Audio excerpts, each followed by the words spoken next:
guys! Hello! I'm back! So, hello sa aking mga subscribers, sa aking mga YouTube subscriber dyan. Hello, ayusin ko na yung camera, parang tabingi. Ayan. So, hello sa inyo. Guys, alam nyo ba, medyo nalaloka ako ngayon kasi ang dami nag-a-apply and first time nilang mag-work, first time nilang magkaroon ng job. Ganyan nung common na nag-PPM sa akin kasi ang dami nga gumraduate ngayon, di ba? Ngayong 2024. So, ayun, ang vlog ko kasi today is nakita nyo naman sa thumbnail is tips and advice para sa mga gustong mag-work, magkaroon ng trabaho, ganyan. Alam mo to bago ka mag-apply, okay? Kasi guys, dito sa mga nag-a-apply na to ng mga bago, alam nyo talaga to bago kayo mag-apply, dapat may dedikasyon kayo.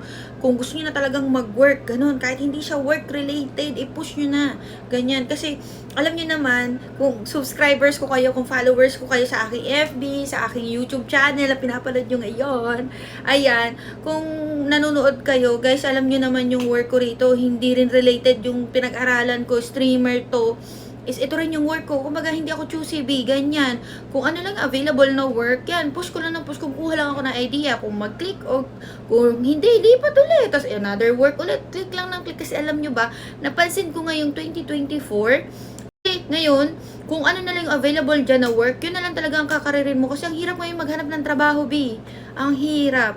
Kaya kung gusto nyo mag-apply, kung anong available at hindi siya work-related sa inyo, i-push nyo na ng i-push. Okay, kung nalilito-lito ka pa rin sa buhay at i-PM nyo lang ako kasi bibigyan ko kayong trabaho. Kasi hindi lahat ng kung ano yung natapos mo, makukuhaan mo agad nung anong trabaho niya na yan. Kunyari, nursing, ganyan-ganyan. Kala mo pagka-graduate mo ng nursing, kala mo doktor ka kagad. Hindi, B. Hindi siya ganun. Hindi ko siya inaano yung mga nursing, ha.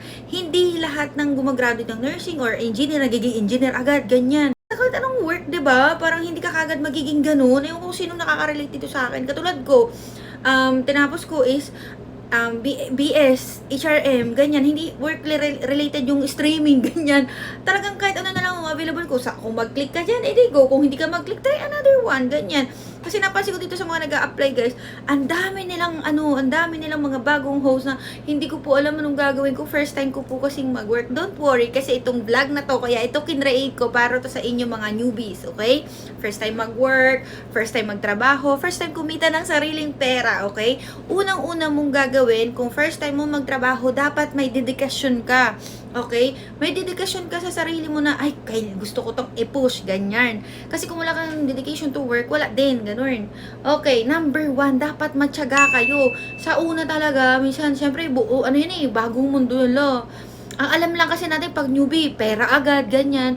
Dapat hindi siya ganun, parang iniisip mo kagad, magkakapera ka kagad, ganyan, tapos mapagod ka lang konti, suko ka kagad. Dito guys, pag first job mo, tiyagaan talaga, kasi pag may tiyaga ka, tuloy-tuloy na yan, kakaririn mo na yan, as in, promise. Katulad ko, ang dami kong pinagdaanan na work, lahat yun kinakarir ko. Minsan hindi okay yung sahod, lilipat ako sa mas malaking sahod. Palipat-lipat ako eh. Pero tinatapos ko yung 6 months contract, 1 year contract, anong kontrata pa tinatapos ko yan. Nag-iipon ng experience hanggat maghahanap. Kasi ang ngayon guys, alam nyo ba, sa panahon ngayon, kung saan ka na okay ang income, mag-i-stay ka dyan eh. Kung hindi na talaga okay, hindi nakakabuhay ng pamilya, hindi nakakausad ng buhay, try another job. Try and try lang, ganun. Okay, basta yun, tiyaga talaga, B. At saka, syempre, hindi lang tiyaga, dahil sisipagan nyo rin. Okay? Hindi yung, kunyari, absent, ay papasok ka ngayon. Tapos, papasok ka ulit bukas. Sa sunod na araw, absent ka na. Kasi napagod ka. Dapat hindi ganun. Dapat masipag ka. Pag binigyan ka ng trabaho sa day off mo, pasukan mo pa rin kung kaya ng powers mo. Ganun. Maging reliever ka. Ganun. Kasi kung hindi mo sisipagan, hindi rin masipag yung pera. Ganun lang yun. Kasi the more na magsisipag ka, the more na marami kang pera kasi masipag kay. Alam nyo, tandaan nyo, lahat ng masipag na tao, lahat ng may hard work, lahat yan, paid off yan. Magugulat ka na lang yung pera ang sipag pumasok kasi ang sipag-sipag mo. Tandaan nyo talaga to, B, kasi ang dami nyo nag-a-apply, naloloka na ako. Okay, kaya nag-create ako ng content.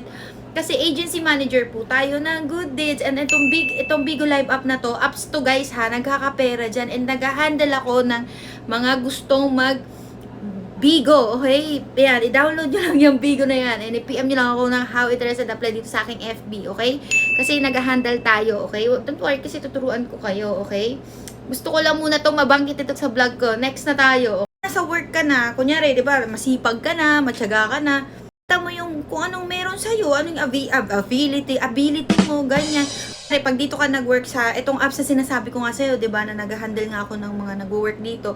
Dito palagi ko sinasabi sa kanila, pag nag-work kayo dito, ipakita nyo yung talent nyo, ipakita nyo yung kung saan kayo magaling, sa singing ba, sa dancing ba. Kasi dito guys, sa sinasabi kong work is, pwede dito kahit ano, kahit chika-chika lang, ganun. Kumikita dito ng pera. Basta dito, ipapakita mo lang kung sino ka talaga, guys, pakita mo sino ka. Ganun.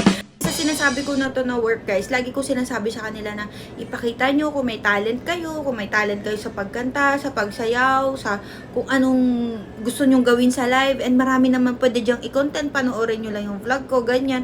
Marami kayong pwedeng i-content dito. Okay? So, yun yung sinasabi ko sa inyo dito na tips and advice na kapag nasa kahit anong work na kayo, kung bago pa lang kayo, ipakita nyo kung masibag kayo, ganyan. Ipakita nyo yung totoong ugali nyo, huwag kayong plastic. Diba? Kasi nandiyan na kayo eh. Kailangan nyo makisama sa mga tao, kailangan nyo ipakita na kung kakulitan mo, ganyan, may kakulitan sa work, may kakulitan sa labas ng work, ganyan. Kung masipag ka na tao, dati ipapakita mo yan sa trabaho mo, mga ganun ba? Gets nyo ba? And syempre, dapat ini-enjoy nyo rin yung first job nyo kahit hindi siya related dun sa mga courses nyo. I-try nyo rin i-enjoy. Huwag nyo i-pressure yung sarili nyo. Kunyari, ano ba klaseng mga course ngayon? Kunyari, IT ka, ganyan. Tapos napunta ka sa gantong work, sa pag-stream, ganyan. Marami na ngayong vlogger, pero ang dami ring graduate. Pero hindi lahat nag-push dun sa mga tinapos nila. Pansinin nyo yung mga vlogger, di ba? Tapos sila ng mga college, yung iba dyan, syempre, vloggeries din tayo. O, di ba? Hindi ako tingnan mo, graduate ako, pero tingnan mo, nagbablog ako. Di ba, hindi siya work-related, B. Kasi BSHRM tayo, B. Di ba? Hindi siya work-related. Pero ini-enjoy ko siya at the same time, kaya nga nakikita niyo ako dito, ini-enjoy ko siya kasi uso siya eh, di ba? Dapat nakikiuso rin kayo kung anong uso. Kaya kayo pag nanonood kayo ng mga vlog ko, tapos may natututunan kayo, may napapala kayo, alam niyo yun, mag-subscribe naman kayo. So, ayun lang, sinisipagan ko lang din para magkaroon din ako ng gantong platform na kumikita din. Source of income din to. Ano ba kayo? Dapat hindi mo lang din ini-enjoy yung work. Dapat ini-enjoy mo rin yung mga, yan, dirata sahod, no? In-enjoy mo na yung pag-work mo kahit hindi siya work-related. Mas okay kung work-related. Siyempre, papasok na yung nag-enjoy ka sa work, diba? Enjoyin mo rin yung mga sinasahod mo. Siyempre, dapat ini-enjoy mo rin yung pinaghirapan mo yun. Dapat, iwaldas mo kung gusto mo. Hindi, may waldas time, siyempre, i-pamper mo rin yung sarili mo. Hindi yung puro labas-labas lang. Dapat i-compliment mo rin yung sarili mo. Manlibre-libre ka rin. Ganon. So, alam nyo ba? Yung mga ganong bagay, gusto ko lang talaga itong i-share sa inyo kasi ito yung mga gusto kong marinig sa mga gustong mag-work, mga first time mag-work dito, kahit anong klaseng work, okay? And syempre, sumunod kayo sa mga rules and regulation para hindi lang ninyo na-enjoy yung kung anong klaseng trabaho yung pinasok nyo. Sumunod kayo sa mga rules and regulation kasi para tumagal kayo dyan. Kasi kapag hindi kayo sumunod dyan, hindi kayo tatagal kung saan kayo trabaho, tanggalin kayo. Kaya dapat sumusunod kayo sa mga rules and regulation. So, ayun na muna, okay? Magbablog pa ako ng part 2 nito para alam niyo yun, may mga tips kayo para galing sa akin. So, ayun lang. Like and subscribe. Part 2 tayo, okay? Bye-bye! Thank you for watching!